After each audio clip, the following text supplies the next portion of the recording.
सोनीपत के मुरथल स्थित श्री रामकृष्ण साधना केंद्र के पीठाधीश्वर 1008 स्वामी दयानंद सरस्वती ने कहा कि सोनीपत में 2 दिसंबर को देश के प्रसिद्ध संतों का महाकुंभ होने जा रहा है। इसे संत सम्मान समारोह का नाम दिया गया है। संत सम्मान समारोह का आयोजन शशिकांत इंटरनेशनल चैरिटेबल ट्रस्ट के अध्यक्ष और भाजपा नेता शशिकांत कौशिक की ओर से किया जाएगा। समारोह में एक साथ एक स्थान पर देश के महान संतों का मिलन होने से सोनीपत नगरी त्रिवेणी धाम जैसे संगम में तब्दील होगी। उत्तर प्रदेश के मुख्यमंत्री योगी की साख को खराब करने के लिए साजिश रची जा रही है। संत समाज में शांति और कानून व्यवस्था स्थापित करने के लिए सरकार का हमेशा से सहयोग करता है। मैं शशिकांत कौशिक हूँ। बेसिकली मैं समालखा से हूँ। मेरी कर्म भूमि जो है समालखा रही है। मैंने समालखा से बीजेपी के एमएलए के 2 इलेक्शन लड़े हैं, तो मैं यहाँ से ज़्यादा जो है मैंने अपने जीवन का जो समय दिया वो समालखा को, और मैं चुलकाना का रहने वाला तो चुलकाना को दिया है। तो मैं अभी जो है एक महाकुंभ करा रहे हैं ऐसे संत जनों का, महात्माओं का, कि जिन्होंने धर्म की रक्षा करी, हमारे सनातन की रक्षा करी, हमारे देश की संस्कृति की रक्षा करी। उनको सम्मान देने के लिए एक संत सम्मान समारोह कर रहे हैं, ताकि ऐसा कल्चर देश में चालू हो, हमारे समाज में चालू हो कि कुछ भी अच्छा करने से पहले संत जनों की पूजा करें, संत जनों का आशीर्वाद लें, ताकि हमारे देश की संस्कृति संस्कार बने रहें। इसको लेके हम ये प्रेस कॉन्फ्रेंस कर रहे हैं।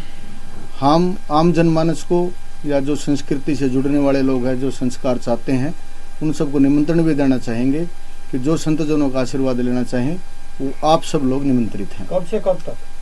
ये 2 तारीख को सवेरे 9 बजे शुरू होगा और लगभग 2 से 3 बजे तक प्रोग्राम चलेगा। संत अपनी वाणी से सबको आशीर्वाद देंगे और धर्म के नाम पे, सनातन के नाम पे आपका मार्गदर्शन करेंगे, ताकि हमारा धर्म बचे, हमारा सनातन बचे, हमारा देश बचे, हमारी संस्कृति बचे। इसके लिए प्रोग्राम कर रहे हैं। कौन से बड़े संत महात्मा पहुंचेंगे, कहाँ से पहुंचेंगे? हमारे देश के जो पहली पंक्ति के संत हैं, ज्ञानदास जी महाराज हैं, अवधेशानंद जी महाराज हैं, कैलाशानंद जी हैं, ज्ञानानंद जी हैं, ऐसे काफ़ी सारे लोग जो मैं आपको लिस्ट लिख के दे दूंगा।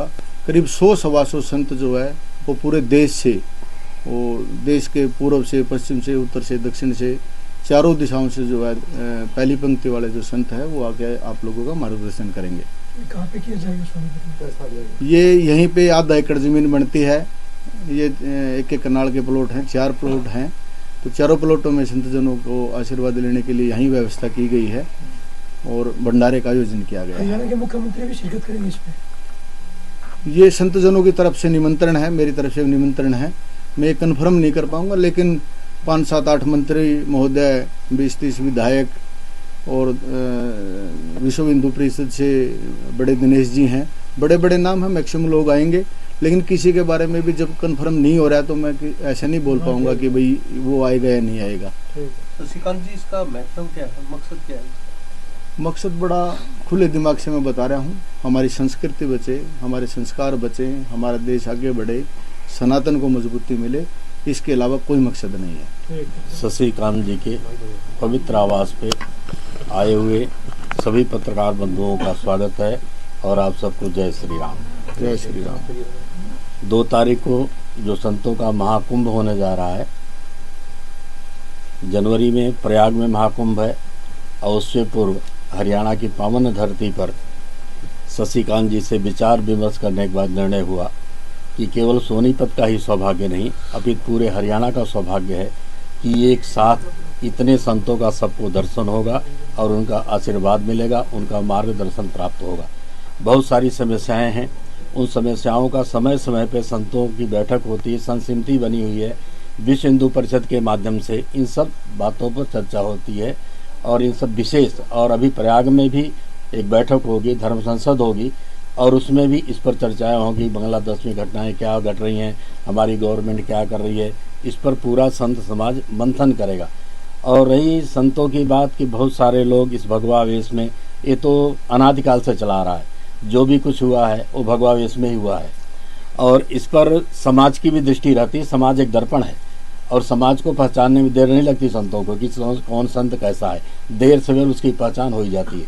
पहले जो हमारे ऋषि मुनि थे उनकी एक परंपरा थी कि संत उसी को बनाते थे, 3 बातें विशेष थी, पहले शिक्षा, पहले उसको पढ़ना पड़ता था, शिक्षा के बाद उसको घर घर में भिक्षा मांगनी थी, भिक्षा में रोटी, और इसके बाद फिर उसको दीक्षा देता था गुरु। तो वो संत कभी अपने मार्ग से डिगता नहीं था, उसका पूर्ण परीक्षा होती थी। तो संत जो बहुत सारे ऐसे हैं, लेकिन उस पर ही मंथन चिंतन होता रहता है। लेकिन हम लोगों से ज़्यादा आप लोग खुद निर्णय ले लेंगे। समाज एक दर्पण की तरह है, सबको पहचानता कि कौन क्या है, किस वेश में है, और क्या आज नहीं तो कल उघरे अंत न होई निबाहु, काल नेमिजिम रावण राहु। अंत में तो उसका परिणाम भयावह ही होता है। तो बहुत सारी समस्याओं पर भी चिंतन मंथन होगा। और जो 2 तारीख को संत यहाँ इकट्ठे हो रहे हैं, उसका कोई मुख्य उद्देश्य नहीं है कि किसी सब्जेक्ट को लेकर के, किसी ऐसे प्रश्न को लेकर के, किसी समस्या को लेकर के, केवल एकमात्र आशीर्वाद का भावना। और शशिकांत जी से मेरी बड़ी चर्चा हुई कि इसके पीछे कोई, इन्होंने कहा कोई नहीं, मेरा कोई स्वार्थ नहीं है, केवल पूरे समाज को संतों का आशीर्वाद मिले, सबके घरों में सुख शांति समृद्धि हो, संत सबके लिए प्रार्थना करें, मेन उनका उद्देश्य यही है। मैंने अच्छी तरह इनको टटोल के देखा, पूछा भी कि आपकी कोई इच्छा हो तो बताओ। इन्होंने कहा मेरी कोई इच्छा नहीं है, मेरी बस यही इच्छा है कि पूरे हरियाणा को संतों का आशीर्वाद मिले। ऐसा है कि नेताओं के सूचना में ये सब बातें हैं। कुछ नेता मेरे प्रोग्राम में अरविंद शर्मा जी थे, उन्होंने अपने मुख से भी कहा वहाँ इतने संत पहुँच रहे हैं, तो हम सब नेताओं का भी कर्तव्य बनता है कि हम चल करके आशीर्वाद लें। तो हमने उनको सूचना दे दी है कि आप आइए, जिसके भाग्य में होगा वो आके आशीर्वाद लेगा। तो कुछ मंत्रियों के आने की संभावना है, और शायद संभावना है कि सीएम साहब को भी आशीर्वाद की आवश्यकता होगी तो आकर के लेंगे।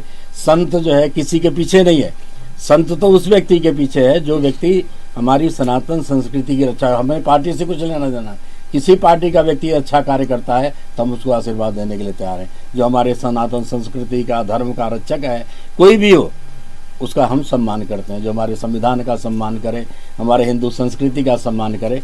और एक बात और से मैं कहूँगा कि युवाओं में भी हमारे सनातन संस्कृति का, नई चेतना का संचार हुआ है। जब रामलला अयोध्या में विराजे तो पूरे आपके मीडिया के माध्यम से पूरे राष्ट्र में खूब उसका प्रचार प्रसार हुआ। पूरा राष्ट्र में एक उत्सवमय वातावरण बन गया। और उससे पूर्व की स्थिति मैं आपको बताऊं, जहां मेरा आश्रम आप सभी परिचित हैं, मूर्थल आश्रम, वहां चारों तरफ ढाबे हैं, होटल हैं। तो जब युवा लोग न्यू ईयर मनाते थे तो हर वर्ष मैं देखता था कि डीजे बजते थे, हमारे बच्चियां, हमारे बच्चे सब नृत्य करते थे, अश्लील गाना, बहुत कुछ होता था। लेकिन इस बार 22 जनवरी को रामलला पधारे, उससे पूर्व ही पूरे देश में एक उत्सव चल रहा था। तो इस बार डीजे भी वही थे, बच्चे भी वही थे, लेकिन कोई गीत नहीं चल रहा था। गीत क्या चल रहा था? आज हमारे झोपड़ी के भाग आज खुल जाएंगे, राम आएंगे, जो राम को लाए हैं उनको हम लाएंगे, भारत में फिर भगवा द्वार पर आएंगे। ये बच्चे, युवा जो हर साल गीत गाते थे, फिल्मी गाने गाते थे, इस बार उन्होंने कोई फिल्मी गाना नहीं गाया, सब राम से संबंधित गाना गाया। तो मुझे कुछ एहसास हुआ कि शायद युवाओं में भी हमारी संस्कृति का एक नई चेतना का संचार हो रहा है।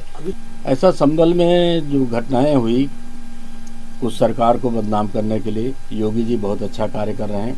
और कुछ लोगों की मानसिकता ऐसी है, सब नहीं है उसमें, कुछ लोगों की मानसिकता ऐसी है कि जो इस प्रकार का कार्य करके सरकार को बदनाम करना, संतों को बदनाम करना, और ये षड्यंत्र इस प्रकार से चल रहा है। और यूपी में तो कई जगह चल रहा है, कई जगह दंगे हुए हैं। क्या योगी जी की छवि को बदनाम करने की इस तरह की साजिशें हैं वो यूपी में हो रही है? योगी जी की छवि को निश्चित तौर पर बदनाम करने की साजिश हो रही है, क्योंकि स्वच्छ और पवित्र ईमानदार व्यक्ति हैं, एक सन्यासी हैं। उनसे कोई, उनको कोई लगाना तो सब सोच राष्ट्र का, सब जन जन का कल्याण चाहते हैं योगी जी।